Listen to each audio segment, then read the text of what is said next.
Gilgamesh! Enkidu! What? Oh, it's you. What's up? There's a fearsome monster on the rampage. Oh, yeah? Hold on. A fearsome monster is killing the people, ravaging the countryside and laying the crops to waste. Oh, yeah, well, that's what fearsome monsters do. That's what I'd do if I was a fearsome monster. There's not much point being a fearsome monster if you don't do stuff like that. Good old fearsome monster, that's what I say. Wait a minute, Enkidu. I'm the king of this country, and I'm the resident hero of these parts. So if there's a fearsome monster killing the people, ravaging the countryside, and laying the crops to waste, well, I'm supposed to do something about it. I'll have to go and have a fight with it. Yeah, all right then. Ah, that's the spirit. I expect I'll go back to the hut for a bit and see how Samhat's getting on. Don't you want to come along with me? What, me?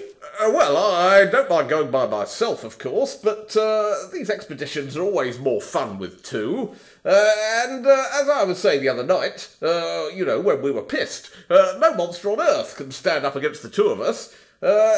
You've fought with monsters before, haven't you? What, me? Fought with monsters? Of course I have. I've fought with loads of monsters before. Loads and loads of monsters. The number of monsters I've fought with is greater than the number of hairs in your beard. Well, there you are then. But I always find, you know, when fighting with a monster, I always find that it's best not to rush into anything too hasty. I mean, preparation is very important. You've got to get your facts straight and, you know, make a plan and draw up a diagram and reckon up the pros and cons. And sometimes the best method of attack is, you know, defence. I mean, take this monster we're talking about at the moment, for example. Is it big? Well, if it's killing the people, ravaging the countryside and laying the crops to waste, then I imagine it must be a fair size, yes. Is it fierce? If it's killing the... people say it's the size of 3 elephants, and you can't see it properly, because it's always surrounded by clouds of freezing mist. But it smells like beetroot sandwiches, and it's got 3 pairs of arms with a flashing scimitar in each hand. If you can't see it properly because of the mist, how can you tell? I'm only telling you what people say. Gilgamesh! Enkidu! What now? A fine pair of heroes you are! Why, you've been spending all your time having snacks and beer and not putting up any curtains, and bleeding great monsters come and slice the top off my hut. You mean my hut? I was the one living there. You buggered off, remember? Yeah, but I was just thinking about coming back for a bit. How did it happen? Well, I was just measuring up the windows when all of a sudden there was this freezing mist, and I fancied a beetroot sandwich, and then the roof got sliced off. Yeah, that sounds like the monster, all right. Just when I was getting the place nice. I'm sick and tired of this life. Everything's always going wrong just when you need it to go right.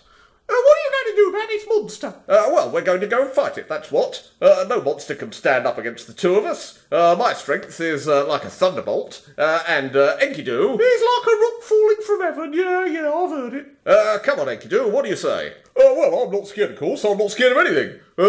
Nothing scares me. The monster has not yet been created, which could... Good, that's settled then. Where does this monster live, anyway? It lives in the sacred pine grove at the foot of the Great Mountains. Ah, you mean the one sacred to the Goddess Aruru. Right, that's a day's journey. I've changed my mind. I don't think you should go. What? Why not? That's typical of a woman, isn't it, Enkidu? Yeah, that's typical, that is. But, you know, if she doesn't think it's a good idea... It's too dangerous. That pine grove is sacred to the Goddess Aruru. Well, so much the better. I'm her favourite. Yeah, but she won't like you smashing up her sacred pine grove. And if this monster's living there, it might be her favourite too. You don't want to get on her wrong side. Oh, well, I was looking forward to a good fight, I was. There's nothing I enjoy more than a good old punch-up with a monster. But there you go. Well, I'm the king. What are the people going to say if a monster comes and I don't do anything about it? Well, they might say you finally learned a bit of sense. They'll say you've lost it. In fact, some of them think you've lost it already. A word on the street is that the two of you are fat and lazy. And you never do any proper fighting anymore. You just get drunk and go around boasting about your strength. In actual fact, word on the street is you're nothing but a pair of pansies. You what? Who says that? Oh, you know, just people. I'll wrench their tongues out. You can't stop people talking by wrenching their tongues out. I think you'll find I can. So what's happening then? Staying here, are we? I'm not having people casting aspersions about me, the little bastards. I shall go out with my friend Enkidu and fight this monster in order to defend my people, and when I come back, I shall have all the people rounded up and executed. That'll show them the sort of king I am. I don't think you should go. I've got a real premonition about it. Yeah, typical woman.